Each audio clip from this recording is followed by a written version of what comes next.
Oh, the games people play. So, Speaker Pelosi, aka Nervous Nancy, says she wants to see President Trump behind bars. "I want to see him in prison," the speaker told a group of senior Democrats. That's the part of Pelosi's statement that is getting all the attention. The second part, Democrats would prefer not to discuss the first part. The speaker started out by saying, "I don't want to see him impeached." She was prompted by Jerry Nadler, the Judiciary Committee chairman, who has made it known that he very much does want to see the president impeached. Well, Jerry knows impeachment will go nowhere, and Nance does not actually want to see the president in prison. So what's going on here? The speaker is saying she wants Trump locked up because she knows it is safe to say that. That is, it's never going to happen. See, the speaker has a quandary. The Democratic base is not exactly numerous, but it is loud, moneyed, and energetic, and it badly wants Trump impeached. But then there's the other two-thirds of the country,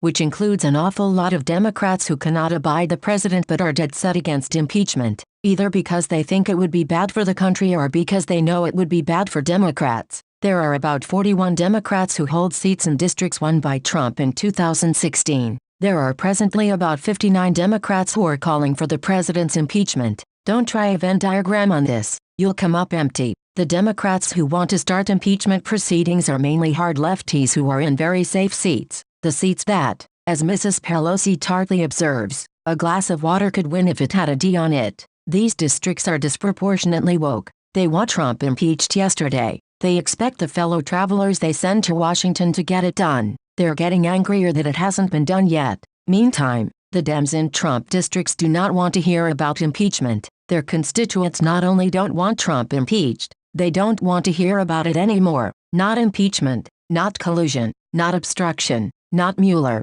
no mess. They were open-minded about Russiagate. They were anxious, like the rest of us, to find out what Mueller's probe would come up with. But now that it's come up with bupkis, they want to move on. Don't misunderstand. Move on does not mean these people are already envisioning a second Trump term. Sure, many are, but most of these folks are just sick of Russia. They don't care about Mueller's obstruction epic. They'd rather the country's attention were turned to things that are relevant to them, which are not necessarily things that favor Republicans. From the speaker's perspective, and mine, for what it's worth, Team Trump is way overconfident about re-election. Maybe it's too much of that electoral college landslide Kool-Aid. I'm glad the president won, but I try always to remember that he had to pull an inside straight to do it. If a little over 70,000 votes spread across 5 counties in 3 states had gone the other way, which is nothing, about a half-point swing, no more, he would have lost. Trump won by the skin of his teeth against a candidate who was just flat awful, so personally flawed that she was not in a position to exploit Trump's flaws. And yet, if she had worked just a tad harder,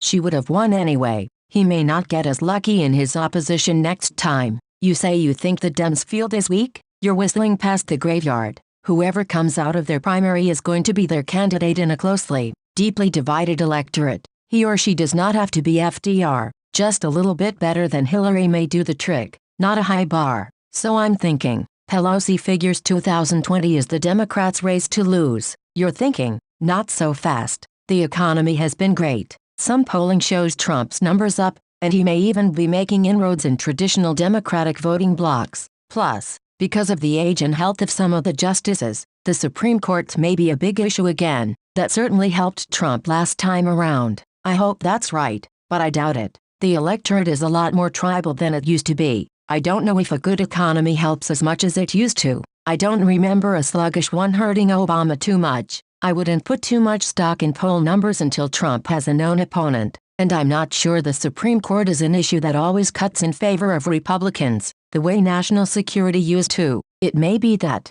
last time around, conservatives were more animated because Justice Scalia's seat was at issue, so a Democratic nominee would have turned the court sharply left. If that's the case, then the court may animate Democrats more in 2020. If President Trump, rather than a Democrat, decides who would replace Justice Ginsburg or Justice Breyer, that could turn the court sharply right. Pelosi is calculating that, if the election is about the issues that are on the table now, the Democrats will win. To the contrary, the surest way to lose is to impeach the president. She can't just come out and say that, because too many influential Democrats want Trump impeached. She has to say something to appease them, so she says she'd like to see him prosecuted. She knows it's not going to happen. Not only does the Justice Department guidance forbid it while Trump is in office, as we discussed here last week, the Justice Department brass, which would have to approve charges, does not subscribe to the Mueller report's very expansive interpretation of obstruction law. There is not a clear criminal offense, and Attorney General Barr is right that a president should not be charged unless there's an obvious crime. You don't want to tear the country apart over something that is merely arguable or requires a novel construction of the law. So Pelosi is urging the thing that she knows cannot possibly happen. It at least makes her sound like she has the quantum of loathing for the president demanded by her base. She is worried the alternative would be to trigger impeachment proceedings, which Democrats cannot win because the Senate will never have the two-thirds supermajority needed to convict and remove the president. She fears that would cost Democrats a very winnable 2020 election, one in which, if they play their cards right, they might take the White House and Congress. But wait, if Democrats cannot win impeachment, then why is Nadler pushing for it? Because he runs the Judiciary Committee, from which articles of impeachment would be considered and approved. That is, if Pelosi gives the thumbs up, we would be treated to the impeachment show starring Jerry Nadler. By the way, Jerry's district, running from Columbia University through the Upper West Side and down to the Village before heading to Borough Park, is so blue he can't conceivably lose it, unless he's up against one really strong glass of water with a D on it.